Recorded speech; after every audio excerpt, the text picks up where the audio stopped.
विद्यार्थी मित्रांनो, आज आपण प्रकरण 1 मधील राहिलेले शेवटचे 3 मुद्दे भौगोलिक शोध आणि शोधक, औद्योगिक क्रांती आणि आर्थिक राष्ट्रवाद या 3 मुद्द्यांचा अभ्यास करणार आहोत. युरोप खंडातील Italy, Portugal, Spain, France, Holland, England, Scotland या देशातील राज्यकर्त्यांनी आपल्या देशातील दर्यावर्दींना दूरवरचे प्रदेश शोधण्यासाठी प्रोत्साहन दिल्यामुळे या दर्यावर्दींनी अनेक अज्ञात प्रदेश शोधून काढले. त्यातील बरेच असे प्रदेश आशिया, आफ्रिका आणि अमेरिका खंडामधील असल्यामुळे या खंडात या युरोपीय राज्यकर्त्यांनी आपल्या वसाहती स्थापन केल्या. अशा पद्धतीने या दर्यावर्दींनी जे प्रदेश शोधून काढले त्या दर्यावर्दींविषयी म्हणजेच भौगोलिक शोधक आणि जे प्रदेश शोधून काढले म्हणजेच भौगोलिक शोध त्यांची माहिती आजच्या लेक्चरमध्ये आपण थोडक्यात करून घेणार आहोत.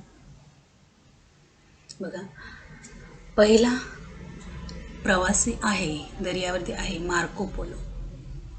हा इटलीचा प्रवासी याने सर्वप्रथम चीन आणि आशिया खंडाची ओळख करून दिली. हा चीनमध्ये कुबलाई खान या राजाच्या दरबारात राहिला आणि त्या ठिकाणी त्याने मंगोलियन आणि अनेक चीनी भाषांचा अभ्यास केला. त्यानंतरचा दुसरा प्रवासी आहे इब्न बत्तुता. हा मध्ययुगातील प्रवासी होता. याने भारत, मालदीव, सुमात्रा, चीन, स्पेन, सार्डिनिया, पूर्व आणि पश्चिम आफ्रिका या प्रदेशामध्ये तो फिरला. त्यानंतरचा तिसरा प्रवासी आहे हेनरी द नेव्हिगेटर. विद्यार्थ्यांनो, हा पोर्तुगालचा राजपुत्र होता. याने 15व्या शतकात अज्ञात प्रदेश शोधण्यासाठी प्रोत्साहन दिले. यातूनच आफ्रिकेच्या जवळ असलेल्या मॅडेरा आणि ॲझोरेस या 2 द्वीपसमूहांचा शोध लागला. हे दोन्ही द्वीपसमूह पोर्तुगीजांच्या अंतर्गत असलेले स्वायत्त प्रदेश आहेत. पोर्तुगीजांनी आफ्रिकेतील लोक युरोपात आणले आणि त्यांना गुलाम बनवले. आफ्रिकेत मिळालेलं सगळं सोनं त्यांनी आपल्या मायदेशात आणलं. त्यानंतर पुढचा ख्रिस्तोफर कोलंबस हा स्पेनचा दर्यावर्दी. 1453 मध्ये तुर्कांनी इस्तंबूल म्हणजेच कॉन्स्टँटिनोपल हे जिंकल्यामुळे युरोपीय लोकांना आशियात येण्याचा पर्यायी मार्ग शोधणं आवश्यक होतं.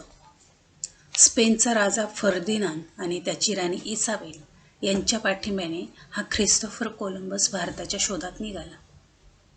पृथ्वी गोल असल्याने पश्चिम दिशेने प्रवास केल्यास भारत सापडेल अशी त्याला खात्री होती, परंतु मात्र तो प्रत्यक्ष अमेरिका खंडाजवळ पोहोचला. पुढचा प्रवासी आहे बघा बार्थोलोमो डायस. हा पोर्तुगालचा दर्यावर्दी. पोर्तुगालचा राजा दुसरा जॉन याच्या आज्ञेनुसार हा मोहिमेवर निघाला होता. आफ्रिकेचे दक्षिण टोक त्याला सर्वप्रथम सापडले आणि त्याने या भागाला नाव दिले केप ऑफ स्टार्म्स म्हणजे वादळाचे भूशिर असे नाव दिले. कालांतराने ते नाव बदललं आणि केप ऑफ स्टार्म्स ऐवजी केप ऑफ गुड होप म्हणजेच आशेचे भूशिर असं ते नाव केलं गेलं. आफ्रिका खंडाला वळसा घालणारा हा पहिला दर्यावर्दी. त्यानंतर पुढचा दर्यावर्दी आहे इटलीचा अमेरिगो वेस्पुसी. या अमेरिगो वेस्पुसी याने स्पेनच्या वतीने पहिली शोध मोहीम इसवी सन 1497 मध्ये काढली असं समजलं जातं. तिसऱ्या मोहिमेत त्याला जो प्रदेश सापडला किंवा त्याने जो प्रदेश शोधला त्याला व्हेनेझुएला असं नाव दिलं. त्यानंतर त्याने ॲमेझॉन नदीच्या मुखाचा प्रदेश देखील शोधला. त्याच्या नावावरून अमेरिका खंडाचे नाव पडले असावे असं मानलं जातं. त्यानंतर पुढचा प्रवासी आहे पोर्तुगीज खलाशी वास्को द गामा. इसवी सन 1497 मध्ये 4 जहाजे आणि 170 खलाशी घेऊन वास्को द गामा हा पोर्तुगीज खलाशी भारताकडे निघाला. आफ्रिकेच्या प्रवासात मालिंदी या बंदराच्या भागातील एका भारतीय वाटाड्याबरोबर वास्को द गामा कालिकत या बंदरात इसवी सन 1498 मध्ये पोहोचला. त्याने कालिकतचा राजा झामोरीन, तत्कालीन राजा, याच्याकडे व्यापाराची परवानगी मागितली. झामोरीन राजाकडनं परवानगी मिळाल्यानंतर तो पुन्हा पोर्तुगालला गेला. पोर्तुगालला गेल्यानंतर तो त्याच्यानंतर 2 वेळा भारतात आला आणि त्यानंतर त्याने गोवा आणि कोची येथे पोर्तुगीजांचं राज्य स्थापन केलं. भारतात पोर्तुगीजांचं राज्य स्थापन झाल्यानंतर तो पहिला व्हाईसरॉय झाला आणि युरोपीय देश व भारत यांच्यातील व्यापारी संबंध या वास्को द गामाच्या प्रयत्नातूनच सुरू झाले. पुढचा प्रवासी आहे स्पेनचा फर्डिनांड मॅगेलन. स्पेनचा प्रवासी हा पृथ्वी प्रदक्षिणेला निघालेला पहिला प्रवासी म्हणून तो ओळखला जातो. वास्तविक स्पेनचा राजा पहिला चार्लस याने ही मोहीम आखली होती. मोहीम सुरू असतानाच मॅगेलन हा फिलिपाईन्स येथे मारला गेला. मात्र तरीसुद्धा त्याच्या सहकाऱ्यांनी ही मोहीम पूर्ण केली. त्यानंतर पुढचा प्रवासी आहे दर्यावर्दी आहे सॅम्युअल डी शॅम्प्लेन. हा फ्रान्सचा दर्यावर्दी. फ्रान्समध्ये जन्मलेल्या या शॅम्प्लेन याने उत्तर अमेरिकेत अनेक शोध मोहिमा काढल्या होत्या. तेथे त्याने आपल्या फ्रान्सच्या वतीने फ्रेंच वसाहती स्थापन केल्या. तसेच त्याने कॅनडामध्ये क्युबेक ह्या शहराची देखील स्थापना केली. त्यानंतर पुढचा प्रवासी आहे एबल जान्समान टास्मन. याचा जन्म हॉलंडमध्ये झाला. नवनवीन प्रदेशांचा शोध घेण्याच्या वसाहतवादी स्पर्धेत त्याने न्यूझीलंडच्या प्रदेशाचा शोध लावला.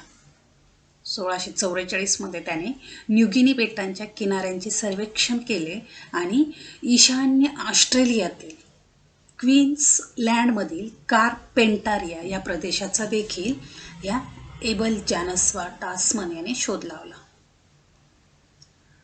त्यानंतर पुढचा प्रवासी आहेत इंग्लंडच्या शाही नौदलातील कॅप्टन जेम्स कुक.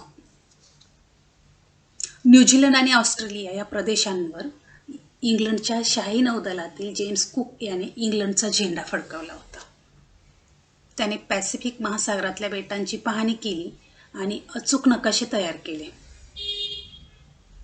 3 वर्षात कॅप्टन कुक याने 60,000 सागरी मैल प्रवास केला. त्यानंतर पुढचा प्रवासी आहे फ्रेंच दर्यावर्दी. फ्रान्सचा हा प्रवासी लुई अँटोनी द बोगनविले. हा फ्रेंच दर्यावर्दी पॅसिफिक महासागर पार करून ताहिती येथे पोहोचला. ताहिती या प्रवासाचे वर्णन करणारे पुस्तक त्यांनी 1771 मध्ये लिहिले. त्या पुस्तकाचं नाव बघा, व्हायोजेस अराउंड द वर्ल्ड. याच पुस्तकातील माहितीच्या आधारे 19व्या शतकात फ्रेंच मिशनरी ताहिती येथे पोहोचले आणि त्यांनी या भागामध्ये फ्रेंच वसाहती स्थापन केल्या. पॅसिफिक महासागरातल्या एका बेटाला आणि फुलवेलीला बोगनवेलचं नाव दिलेलं आहे असं मानतात. बोगनवेल नावाने ती वेल ओळखली जाते. त्यानंतर पुढचा प्रवासी आहेत मंगो पार्क. हा स्कॉटलंडचा राहणारा प्रवासी. मंगो पार्क त्याच्या पश्चिम आफ्रिकेतील शोध मोहिमेसाठी प्रसिद्ध आहे. 1795 मध्ये त्याने नायजर नदीच्या प्रवाहाचा मागोवा घेतला असं मानलं जातं. तर विद्यार्थी मित्रांनो, इटली, पोर्तुगाल, फ्रेंच म्हणजे France, Spain, Holland, England, Scotland याच देशातील जास्तीत जास्त दर्यावर्तींनी मध्ययुगीन युरोपात, मध्ययुगीन कालखंडात अनेक अज्ञात प्रदेशांचा शोध लावलेला आहे हे यावरून आपल्या लक्षात आलं असेल. यानंतर आपण पुढच्या मुद्द्याकडे जाणार आहोत, औद्योगिक क्रांती. बघा, औद्योगिक क्रांतीचा शोध किंवा औद्योगिक क्रांतीची सुरुवात सुद्धा सर्वप्रथम युरोपातच इंग्लंडमध्ये झालेली आहे. आणि औद्योगिक क्रांती हा शब्दप्रयोग सर्वप्रथम अर्नाल्ड टोयानबी याने प्रचलित केलेला. मग औद्योगिक क्रांती म्हणजे काय? तर पूर्वी आपण मागच्या मुद्द्यात बघितलं की वस्त्रोद्योग, मागच्या लेक्चरमध्ये आपण बघितलं की इंग्लंडमध्ये वस्त्र विणणं हा घरगुती स्वरूपाचा व्यवसाय होता. म्हणजे हातावर वस्त्र विणलं जात होतं, धागे तयार केले जात होते. नंतर यंत्रांचा शोध लागला. मग यंत्रांचा शोध लागला आणि यंत्रावर ही कामं होऊ लागली. त्यालाच आपण म्हणतो औद्योगिक क्रांती. म्हणजे या हस्तव्यवसायाकडून यांत्रिक उत्पादनाकडे झालेले संक्रमण म्हणजेच औद्योगिक क्रांती होय. आता इथे ऑब्जेक्टिव्ह स्वरूपाचा प्रश्न विचारला जातो. औद्योगिक क्रांतीची सुरुवात सर्वप्रथम टिंबटिंब खंडात झाली. सगळ्या खंडांची नावं दिलेली असतील, त्यापैकी आपल्याला उत्तर लिहायचं युरोप खंडात झाली. जर हाच प्रश्न औद्योगिक क्रांतीची सुरुवात सर्वप्रथम टिंबटिंब या देशात झाली असा आला तर मग युरोप खंडातील देशांची नावं दिली जातील. तर त्यातनं इंग्लंडमध्ये औद्योगिक क्रांती सर्वप्रथम झाली असं आपल्याला उत्तर लिहायचं आहे. औद्योगिक क्रांती म्हणजे काय? पुन्हा एकदा बघा. औद्योगिक क्रांती म्हणजे हस्तव्यवसायाकडून यांत्रिक उत्पादनाकडे झालेले संक्रमण होय. 18व्या आणि 19व्या शतकात बाष्पशक्ती आणि जलशक्ती यांचा उपयोग करून उत्पादनाच्या प्रक्रियेत यंत्राचा उपयोग करण्यास युरोपमध्ये सर्वप्रथम सुरुवात झाली. आणि त्यातून औद्योगिक क्रांती घडून येण्यासाठी भांडवलशाहीची गरज असते याची जाणीव झाली. आणि म्हणून उद्योगधंद्यांची मालकी किंवा गुंतवणुकीसाठी ज्यांच्याकडे भांडवल आहे, ज्यांच्याकडे पैसा आहे, संपत्ती आहे, असा एक भांडवलदार वर्ग अस्तित्वात आला. औद्योगिक क्रांती घडून येण्यासाठी भांडवलशाहीचा विकास होणं आवश्यक होतं. भांडवलशाही अर्थव्यवस्थेत उद्योगधंद्यांची मालकी किंवा उद्योगधंद्यात गुंतवणूक करण्यासाठीचं जे भांडवल असतं ते ज्यांच्याकडे आहे तो भांडवलदार वर्ग अस्तित्वात आल्यामुळे या लोकांनी यंत्राच्या सहाय्याने उत्पादन निर्मितीकडे लक्ष दिलं. मग लोकांना लागणाऱ्या वस्तू कमीत कमी किमतीत तयार करायच्या. अशा वस्तूंची किंमत कमी ठेवण्यासाठी श्रमाचा मोबदला देखील कमी द्यायचा. म्हणजे कमीत कमी मजुरीत, पैशांमध्ये मजुरांकडनं, गुलामांकडनं काम करून घ्यायचं, श्रम करून घ्यायचे आणि अधिकाधिक नफा मिळवायचा. ही भांडवलशाहीची वैशिष्ट्ये आपल्याला या ठिकाणी सांगता येते. व भांडवलशाही अर्थव्यवस्थेत खासगी मालकी, आपल्या उत्पादनाच्या किमती ठरवणं, नफ्याचं प्रमाण ठरवणं, हे सगळं स्वातंत्र्य, उपभोक्त्याला निवडीचं स्वातंत्र्य, हे सगळं स्वातंत्र्य असतं. आता बघा, इंग्लंडमध्ये औद्योगिक क्रांती सर्वप्रथम झाली. कारण लिहा असा प्रश्न या ठिकाणी विचारला जाऊ शकतो. म्हणून औद्योगिक क्रांतीची सुरुवात सर्वप्रथम इंग्लंडमध्ये झाली. बघा उत्तर. इंग्लंडमध्ये औद्योगिक क्रांती घडून येण्यासाठी अनुकूल पार्श्वभूमी होती. तेथे लोहखनिज आणि कोळशाचे साठे मोठ्या प्रमाणात उपलब्ध होते. तसंच तेथील हवामान दमट असल्यामुळे सुती धागे बनवणे तुलनेने सोपं होतं. आणि म्हणून तेथे सुती कापडाचा उद्योग भरभराटीला आला. इंग्लंडच्या ताब्यात वसाहतींचा मोठा प्रदेश देखील होता. या प्रदेशातून कच्चा माल आयात करणं इंग्लंडला सहज शक्य होतं.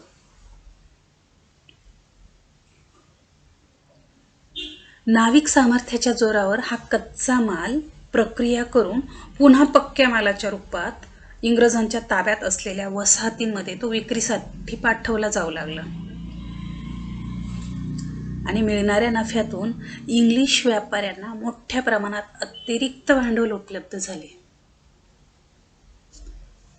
याच्याच जोडीला कमी मोबदल्यात कामगारांचे श्रम उपलब्ध असल्याने वस्तूंच्या किमती प्रमाणाबाहेर वाढू न देणं शक्य झालं. या पार्श्वभूमीवर इंग्लंडमध्ये औद्योगिक क्रांतीची सुरुवात झाली. म्हणजे कमीत कमी श्रमामध्ये मजूर उपलब्ध झाल्यामुळे वस्तूंच्या किमतीही कमी ठेवल्या गेल्या. मग या पार्श्वभूमीवर इंग्लंडमध्ये औद्योगिक क्रांतीची सुरुवात झाली. आणि मग ह्या औद्योगिक क्रांतीचे जगावर किंवा इतर देशांवर पडसाद उमटले. त्यात भारत ही इंग्रजांची एक वसाहत होती, म्हणजे भारतावर इंग्रजांचं राज्य होतं. आणि म्हणून औद्योगिक क्रांती सर्वप्रथम 1750 ते 1850 हा पहिला टप्पा ती युरोप खंडात, विशेष करून इंग्लंडमध्ये अधिकाधिक विस्तारली. आणि भारतात इंग्रजांचं राज्य असल्यामुळे औद्योगिक क्रांतीचे पडसाद भारतावरही उमटले. आणि त्यातूनच भारतामध्ये 1850 नंतर ह्या औद्योगिक क्रांतीचा शिरकाव झाला.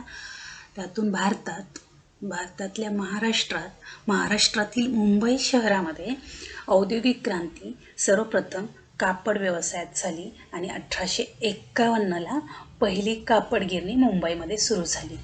अशा ह्या औद्योगिक क्रांतीचे भारतावर झालेले दूरगामी परिणाम कोणते ते आपण बघणार आहोत. आता बघा, भारतातही घरगुती स्वरूपाचे उद्योग अस्तित्वात होते. भारतात घरगुती उद्योगधंदे जे अस्तित्वात होते त्यांचा ऱ्हास झाला. भारतातला कापड उद्योग देखील मंदावला. सरकारच्या आर्थिक धोरण भारतापेक्षा इंग्लंडच्या हिताचं जास्त झालं.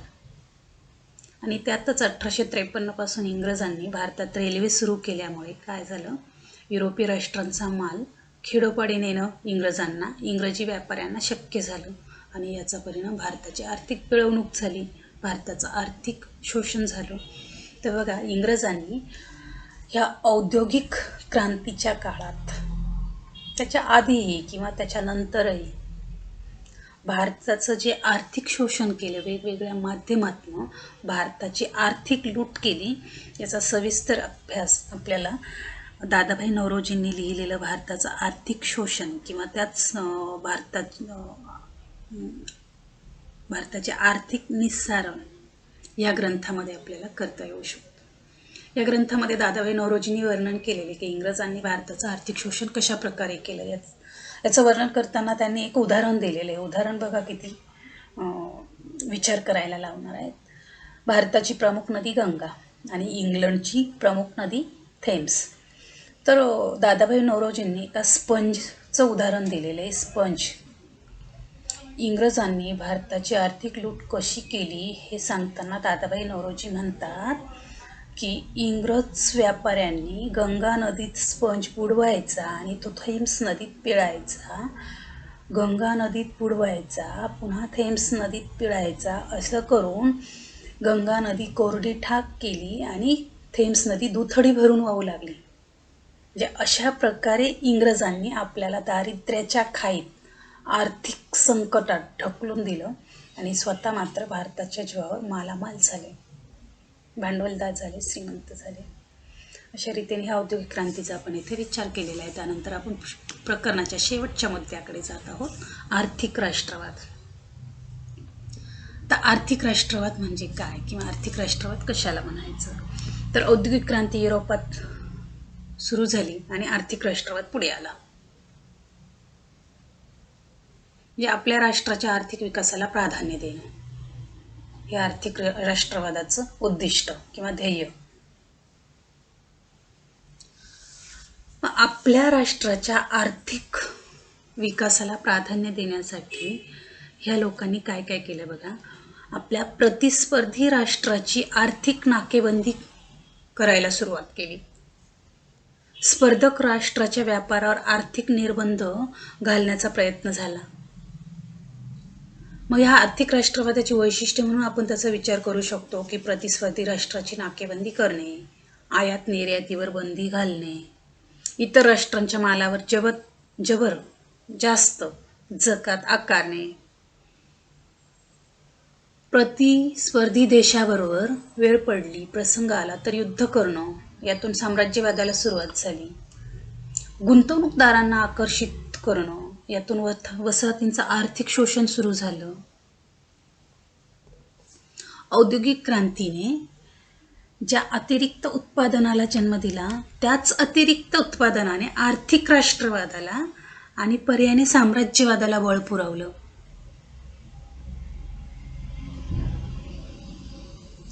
यातूनच भांडवलदारांसाठी नव्या बाजारपेठा मिळवणं, कच्च्या मालाची पुरवठा केंद्र शोधणे, त्याचा अविरत पुरवठा चालू ठेवणं, त्यासाठी अधिकाधिक गुंतवणूकदारांना आकर्षित करणे, ती गुंतवणूक अबाधित सुरक्षित राखणे, असं चक्र सुरू झालं. आणि त्यासाठी मग वसाहतींचं शोषण सुरू झालं. म्हणजे बघा, टोकाचा राष्ट्रवाद, औद्योगिकरण, वंश श्रेष्ठत्वाच्या कल्पना, आक्रमक प्रवृत्ती यामुळे साम्राज्यवाद अधिकच वाढीस लागला. आणि यातूनच इंग्लंड, फ्रान्स, बेल्जियम, जर्मनी यासारख्या राष्ट्रांनी कित्येक लाख चौरस मैल प्रदेश आपल्या साम्राज्याला जोडला. मग या सगळ्या विषयी आपण पुढील पाठात म्हणजेच युरोपीय वसाहतवादाविषयी पुढच्या दुसऱ्या प्रकरणात माहिती घेणार आहोत. धन्यवाद.